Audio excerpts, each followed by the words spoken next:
ప్రస్తుతం ఆంధ్రప్రదేశ్ రాజకీయాల్లో అంటే సినీ ఫక్కీలో రాజకీయాలు జరగడం కన్నా సినీ డైలాగులతో ఇవాళ రాజకీయాలు జరుగుతుందని చూడాలి. ఎందుకంటే మనం చూస్తున్నాము ఓవైపు కూటమి పాలన ప్రారంభమైన 1 ఇయర్ తర్వాత జరుగుతున్న పరిణామాలు కానివ్వండి, ఈ మధ్య కాలంలో వైఎస్ఆర్సీపీ తీసుకుంటున్న డెసిషన్స్ కానివ్వండి, వైఎస్ఆర్సీపీలో ఈ సినిమా డైలాగులు ఏదైతే రప్ప రప్ప నరుకుతామంటూ ఒక మాట మాట్లాడుతున్న నేపథ్యంలో అది ఎక్కడి నుంచి వచ్చింది ఏందన్న డిస్కషన్తో పాటు ఇప్పుడు అలాంటి డైలాగ్స్ వాడడం ద్వారా లేదా అలాంటి ఒక వాతావరణం రాష్ట్రంలో తీసుకురావడం ద్వారా లాభం ఉందా, లేకపోతే దానివల్ల నష్టం జరుగుతుందా? అసలు ఇలాంటి పొజిషన్ ఎందుకు, ఇలాంటి పరిస్థితి ఎందుకు క్రియేట్ చేసుకున్న వైసీపీ అనేది మనం విశ్లేషించే ప్రయత్నం చేద్దాం. మనతో పాటు డాక్టర్ బాలా ఉన్నారు.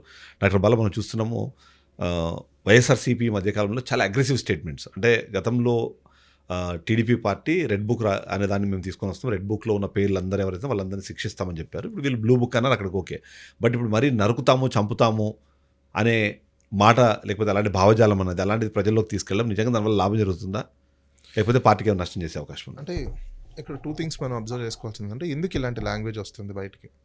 ఒక మనిషి అలాంటి లాంగ్వేజ్ ఎప్పుడు వాడతాడు, అలాంటి పరిస్థితులు ఎప్పుడు వస్తాయి అంటే, ఎవరికైనా కూడా మీకు యాక్షన్ లేనిది రియాక్షన్ ఎప్పుడు ఉండదు.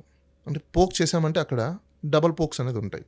గవర్నమెంట్ ఇప్పుడు పనిష్ చేయాలని అనుకుంటుంది, బట్ గవర్నమెంట్ రాంగ్ డూయర్స్ని పనిష్ చేస్తే తప్పలేదు, రాంగ్ డూయర్స్ని క్రియేట్ చేస్తే పనిష్ చేస్తే తప్పు.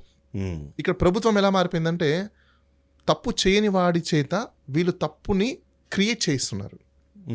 అంటే ఈ జనరల్గా ఇప్పుడు మీకు అఫెన్స్ అనేది ఎప్పుడు జరుగుతుందంటే ఇన్ జనరల్ మేనర్లో జరిగిపోతుంటుంది, ఏదైనా ఇంటెన్షన్ ఉండి జరగడం.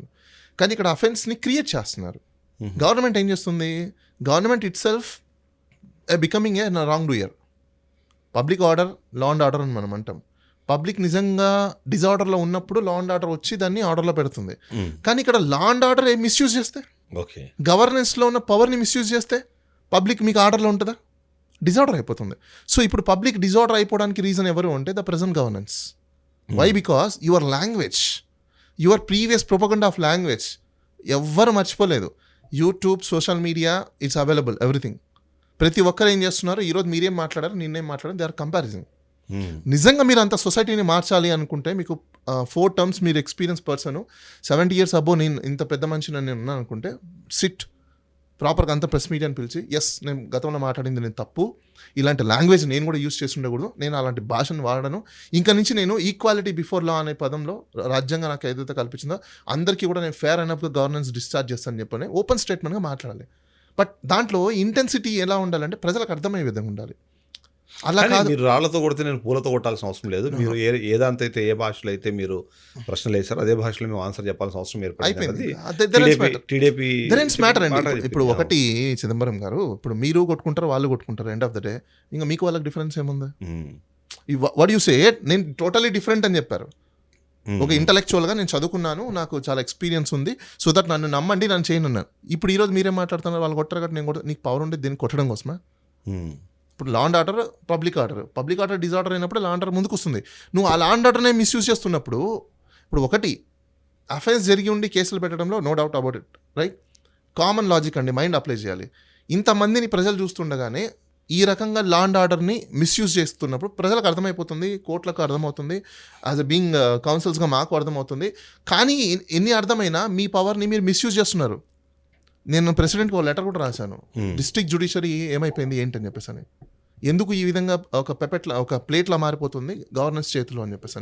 సో దీనివల్ల మీకు ప్రజలు ఏం ఆలోచిస్తారు? ఇలాంటి లాంగ్వేజ్ వాడకుండా, ఇలాంటి లాంగ్వేజ్ అంటే ఎంకరేజ్ చేస్తున్నామని కాదు, వాళ్ళని ఇప్పుడు అలాంటి లాంగ్వేజ్ వాడిన వాళ్ళు ఎవరైతే ఉన్నారో ఫస్ట్ పిలిచి దీనికి రిహాబిలేషన్స్ అని ఉంటాయి. నువ్వు పనిష్ చేసే ముందు 4 E's ఎక్కువ వాడాలి. ఒకటి engineering, then enactment, then education, then enforcement.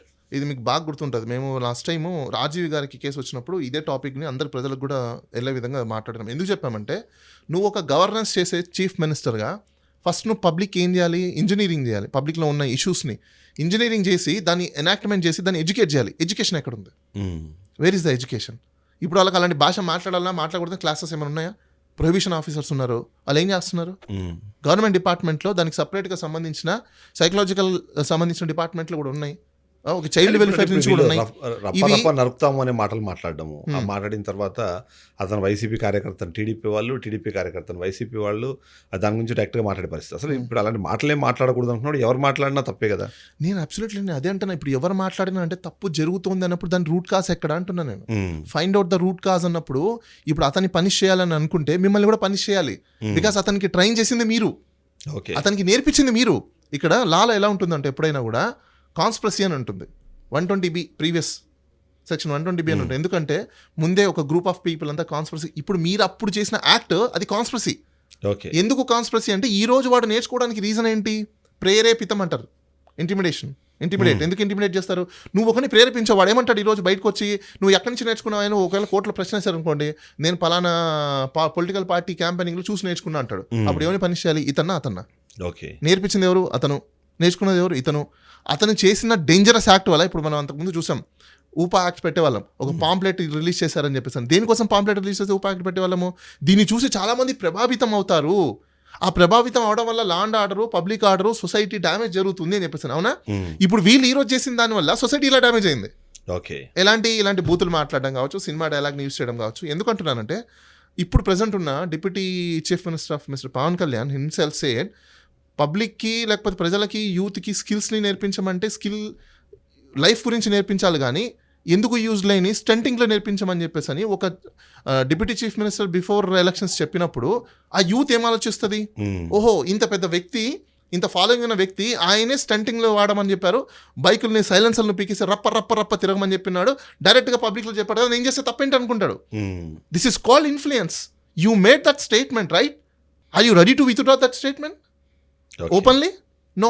Then అలాంటప్పుడు ఎలా మాడతారు? ఇప్పుడు సపోజ్ నేనే ఉన్నానండి, నేనే బైక్ తీసి ఇప్పుడు నాకు లా తెలుసు కాబట్టి నేను ఒకటి అంటాను, నాకు ఎగ్జామ్షన్ అప్పుడు ఎందుకు నాకు తెలియదు ఇది. I don't know. He intimidated me. ఆయన ఇప్పుడు నన్ను పని చేస్తే వాడిని కూడా పని చేయాలి. ఎందుకు? నన్ను ప్రేరేపించింది ఎవరు? నేనే కాదు కదా. చాలా మంది గుర్తుపెట్టుకోండి, మీకు ఒకవేళ ఇలాంటివి ఉంటే మాత్రం అలాంటి మీరు ఎక్కడన్నా నేర్చుకుంటే ఎవరి దగ్గర నుంచి అయితే మీరు ఇలాంటివి నేర్చుకున్నారో వాళ్ళని పెట్టండి. ఎందుకంటే వాళ్ళు మిమ్మల్ని నేర్పించారు కదా. కొత్త సమస్యకి న్యూ సమస్య కాదండి. ఇప్పుడు ఏ వ్యక్తి అయినా సపోజ్ ఒక వ్యక్తి ఉన్నారండి, ఇలా అంటే మేనరిజం ఎవరిని చూపిస్తారు? సమ్ ఎక్స్ అనే హీరో. ఇలా జరగడం వల్ల మెడ పట్టేసిందండి. ఇది నేర్చుకోవడం వల్ల దానికి క్రైమ్ కట్టాము. ఎందుకు నేర్చుకున్నావు? నేర్పించారు పలానా వ్యక్తి నాకు నేర్పించారు, నేను నేర్చుకున్నాను. ఇప్పుడు ఇతన్ని పని చేయాలి, అతను కూడా పని చేయాలి. ఎందుకు నేర్పించావు? నువ్వు మంచి నేర్పించలా. నువ్వు మంచి నేర్పించు, చదువుని నేర్పించు, మంచి ఎడ్యుకేషన్ స్కిల్స్ని నేర్పించు, లేకపోతే సాఫ్ట్ స్కిల్ని నేర్పించు, మంచితనాన్ని గుడ్ ఫెయిత్. అది జరిగింది. ఓకే, ఇప్పుడు ఈ రప్ప నరుకుతాను ఇట్లాంటి మాటలన్నీ వైసీపీ కార్యకర్తలు మాట్లాడారు అన్న ఒక అనుమానం అనుకుందాం చేసి. అట్లీస్ట్ ఇప్పుడు జగన్మోహన్ రెడ్డి అని చెప్పాలిగా, ఇలాంటిది చేయడం మంచిది కాదు, ఆపండి అని. ఇప్పుడు వాళ్ళు చేసిన తప్ప ఈయన మళ్ళీ జరుగుతుంటే చూస్తున్నట్టుగా. మీరన్నది కరెక్టే, మీరన్నది కూడా వాస్తవమే. ఎందుకంటే అలాంటి సందర్భాలు ఉన్నప్పుడు ఖచ్చితంగా ఆ పార్టీ వాళ్ళు కూడా రెస్పాన్సిబిలిటీ తీసుకొని కొన్ని ఇంటర్నల్గా బహిరంగంగా వాళ్ళు ఏం చెప్పాలంటే ఇలాంటి స్లోగన్స్ మనకు మంచిది కాదు, we need to give a good governance in future also, మీరు అలా చేయకండి, మనం కొంచెం ఒబీడియంట్ ఆఫ్ క్యాడర్ని మనం పెట్టుకోగలుగుతాము అని చెప్పేసి ఒక మెసేజ్ ఇవ్వడం మంచిది. ఇవ్వాలి కూడా. ఎందుకంటే అది ఎవరికైనా అప్లై అవుతుంది. దట్ పార్టీ దిస్ పార్టీ అనేది ఏం లేదు, ఏ పార్టీ అయినా. But some morals and ethics and social nature అనేది చాలా ఇంపార్టెంట్.